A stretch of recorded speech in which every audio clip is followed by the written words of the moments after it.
वह धन जो अन्याय पूर्वक कमाया गया है वो धन, उस धन को भोगने वाले की बुद्धि शुद्ध नहीं रह सकती। अब चाहे किसी का हक मार कर कब्जा करके किसी की जमीन हथियाई हो, किसी के मकान पर दुकान पर कब्जा किया हो, किसी को लूट खसूट करके बेईमानी करके ठग करके इकट्ठा किया हो, तो चाहे जमीन हो, चाहे रुपया कौड़ी हो, चाहे कपड़ा लत्ता हो, अनुचित तरीके से जो अर्जित किया गया है उसको भोगने वाले की बुद्धि शुद्ध नहीं रह सकती, उसकी बुद्धि में कलयुग का प्रवेश हो जाएगा। इन 5 दोषों का प्रतिज्ञा पूर्वक त्याग करना और फिर जीवन भजन में लगा देना। चोरी करना ये बहुत बड़ा पाप है। लिंग पुराण में महाराज जी स्पष्ट लिखा है कि मनुष्य अपने प्राणों को हथेली पर रख करके तब धन कमाने निकलता है। इसलिए जो व्यक्ति उसके धन का हरण करता है मानो उसने उसके प्राणों का हरण कर लिया। तो जितने लोगों का धन हरण करता है उतने लोगों की हत्या का पाप उसको लग जाता है। इसलिए चोरी को महापाप कहा गया। तो ये अन्याय की कमाई में चोरी भी आ गई, झूठ आ गया, बेईमानी आ गई, चोरी आ गई। अब एक बात थोड़ी कठोर है लेकिन हम कह देते हैं। भंडारे में खर्च लगा 50,000 और हमने बिल बना दिया 1 लाख का, और इस भाव से बिल बनाया कि कोई बात नहीं, वो 50,000 गौ सेवा संत सेवा के काम में तो आएंगे। भाई सच्ची बात तो यह है कि ये भी बेईमानी है, ये भी अच्छी बात नहीं है। इस तरह से पारमार्थिक संस्थाओं में भी यदि झूठ बोलकर बेईमानी पूर्वक यदि उल्टे पलटे बिल बनाकर धन का संग्रह किया जाता है तो उसको भोगने वाले बड़े से बड़े महात्मा की भी बुद्धि शुद्ध नहीं रहेगी।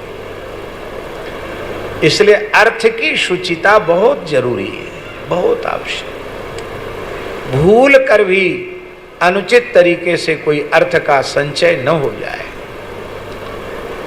ट्रस्टों में एटीजी होती है, एटीजी होती है ना, आयकर से मुक्ति।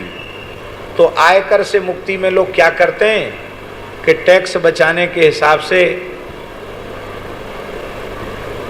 पैसा दे देंगे और बिल जो है क्या कहते हैं रसीद ज़्यादा की ले लेंगे और देंगे कम, अथवा उनको भी चाहिए होता है कच्चे पक्के को ठीक ठाक करने के लिए, वैसा कर लेते हैं। अपने मलुक पीठ में भी एटीजी मुक्त है, गौशाला भी आयकर मुक्त है, पर हमने कठोर शब्दों में सबको मना कर रखा है। 1 पैसे की भी बेईमानी नहीं। भगवान चलाएंगे, गाय की सेवा गोपाल जी करेंगे, लेकिन उल्टे पलटे बिल बनाकर और हम इतना दे दो और इतना ले लो, ये काम हमारे यहाँ तो कम से कम नहीं। बोले फिर एटीजी क्यों ली? ले ली। और ये बात और सुन लें, इस तरह की झूठी सच्ची नसीहत बनाकर जो दान दाता बनते हैं उनको दान का कोई पुण्य नहीं मिलता है, कोई पुण्य दान का नहीं मिलता उनको। आपका न्यायोपार्जित धन ही दान करने पर आपको दान का पुण्य मिलेगा। आप 3, 2, 5 करके दान पुण्य करोगे उसका पुण्य आपको नहीं मिलेगा। शास्त्रों में स्पष्ट लिखा है कर्ता पापेन लिप्यते, वो पाप से मुक्त नहीं हुआ, उसको पाप से युक्त होना पड़ेगा, पाप भोगना ही पड़ेगा। ये बात स्पष्ट लिखी हुई है। तो 5 प्रकार के दोषों का त्याग करे। और बहुत अच्छा है गो सेवा के लिए जो आवे वो 1-1 पैसा गो सेवा में लगा दे, साधु सेवा के लिए आवे वो साधु सेवा में लगा दे। अब फिर भी तो कुछ न कुछ चरणों में आता है, वो आता है, उसके आप जैसे चाहो भगवत सेवा में उसका उपयोग करो। लेकिन यदि लेन देन की बात है तो अर्थ की 100% शुचिता बनी रहनी चाहिए। बोलो भक्तवत्सल भगवान की जय। तो गरुड़ जी पक्षी हैं और ब्रह्मा जी ने उनके आहार के रूप में सर्पों को निश्चित किया है। तो गरुड़ जी का आहार है सर्प, इसलिए गुरु जी पे वो व्यवस्था लागू नहीं होती जो व्यवस्था हम लोगों के ऊपर है, इसलिए गुरु जी को दोष नहीं लगेगा। पर हम वैष्णव होकर यदि खाद्य खाते हैं तो हमको पाप जरूर लग जाएगा। अरे वैष्णव की जाने दो, हम मनुष्य होकर मद्य मांस का प्रयोग करते हैं तो हमको नरक जाने से कोई बचा नहीं सकता है।